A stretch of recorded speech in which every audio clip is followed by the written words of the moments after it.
At the top of the board, the Buffalo Bills fans hopefully will see their team make a selection. They traded down twice into the first round. Who are you taking? A.D. Mitchell. I think this is a no-brainer. I think he's the best receiver on the board, the biggest upside, gives a big target for Josh Allen. He can stretch the field vertically. He does need some route refinement, but he has excellent body control up top to make all the adjustments to the balls he needs to make. So I think this would be a no-brainer. Plus the additional picks they got to help rebuild that roster. I think this is a great pick for Buffalo and Brandon Beane. Next up, the New England Patriots at 34. This feels like a no-brainer to me. Maybe you consider offensive tackle Patrick Paul still there, Kingsley Sumatea still there. I'm going with Ladd McConkey, though. Yeah, that's okay. You okay with that? Yeah, I'm good with that. Since my guy Ricky Pearsall isn't on the board anymore. Unbelievable.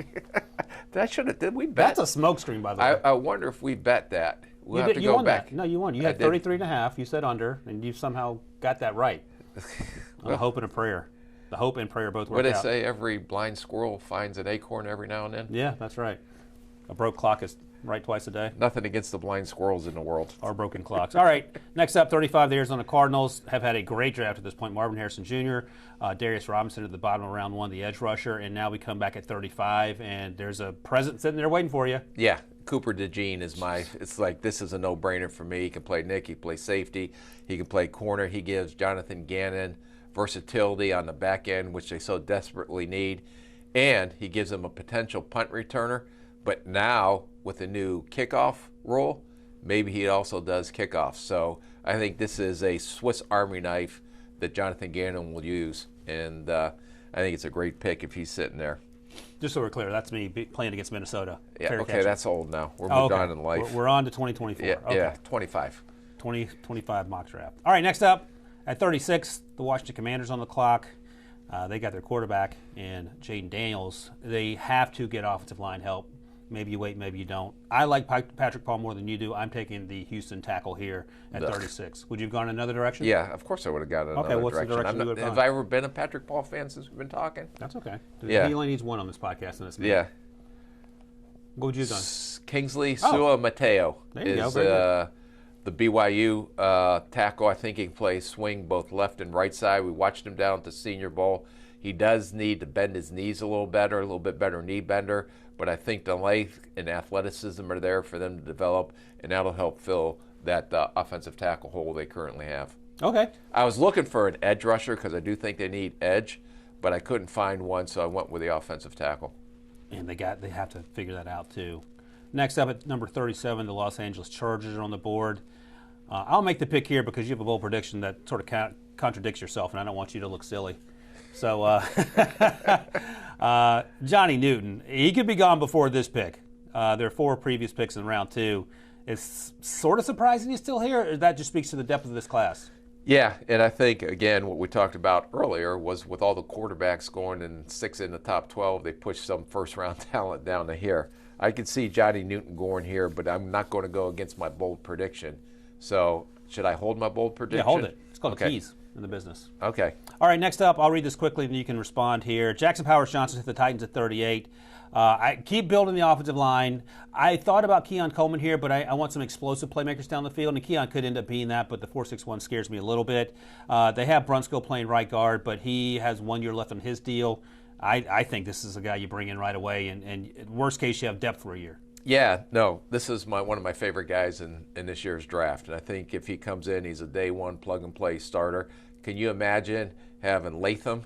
Oh, my gosh. Yeah, Skoronski and Jackson Powers Johnson on. They're going to be moving people in the run game, so this would be a great pick for them if they were able to land him as well. Will Levis will be a Hall of Famer, worst case scenario for us because of Pete Prisco. Yeah, and then Will be... oh, gosh, I don't want to think about that. Yeah, that'd be hard to take. All right, next up, 39, the Panthers are back on the clock. They already traded up. They got Xavier Legette in real life at pick 32. What are you doing at 39? I'm going to take Kool-Aid McKinstry. I can't believe he's still sitting there. They got J.C. Horn. They signed Dane Jackson out of Buffalo and unrestricted, but they need depth at the corner position. So I'm going to take the best player available, the best defensive player available on the board, and to me that's Kool-Aid McKinstry. Pick 40, the Commanders are on the clock. They got the offensive line help a few picks prior. I'm going with my guy Braden Fisk. We talked about this a little bit last night. Yeah, you said it was a dumb idea that I had. And then, yeah, but then I stole it. Okay. We both like Braden Fisk. We talked to him at the combine. They're paying a lot of money for the interior defensive line, but again, he's not what we saw in Byron Murphy, but he is a problem in the middle of the defense. And if there's not an edge rusher there, do you feel okay taking Braden? Yeah, but I went with edge rush. I think they're going to look at Braswell, Isaac from Penn State, okay. and maybe even Trice, because even though he may not be athletically what some of those first-rounders we saw, this guy plays with his hair on fire. All these kids have potential to help them as edge rushers. All right, speaking of edge, at pick 41, the Packers are taking, according to Rick Spielman, Edgerrin Cooper, linebacker. That's not according to Rick Spielman. Your name's on there, so it Yeah. must be you. What do you think about, well, number one, we agree that Edge Cooper is going to be the first linebacker on our boards. Yeah, I love Edge Cooper, too. So I think he'll go in the top 15 in this draft, but I think he's going to be a tone setter for someone on the defensive side. But I still think they need to address their secondary. They didn't do it in the first round. They decided to go with Jordan Morgan. So do you go with potentially Rakestraw, even a Tyler Newman? Brian Gutekunst said that, hey, I need to get a young safety next to Xavier McKinney, who we signed in free agency this year from the New York Giants. If Cooper DeJean's there, that's a no-brainer. I'd be running as fast as I could to the podium. But if not, it'll be interesting if they go linebacker, which you put in an answer for me, which I didn't appreciate. But I'm going to look at corner and safety in this pick. Let me take this moment to apologize to Rick Spielman for hurting his feelings with that pick. All right, finally, pick 42. Apparently, you did my homework for you. Yeah, while you were snoozing after our late night last night. One more pick, and we'll take a quick break here, Rick. Texans at 42. I had them going with NX Rakestraw to bolster the secondary. I considered Michael Hall Jr. here, but they have pick in the 50s as well, and maybe Michael Hall Jr. is still hanging out there. Braden Fisk was already gone. I would have taken him there had he also been an option. Give me a 10-second answer if you like or are not crazy about this. Yeah, no, I like this. Okay. I think they do need corner depth, and maybe Sandra Still's there as well that could come into play.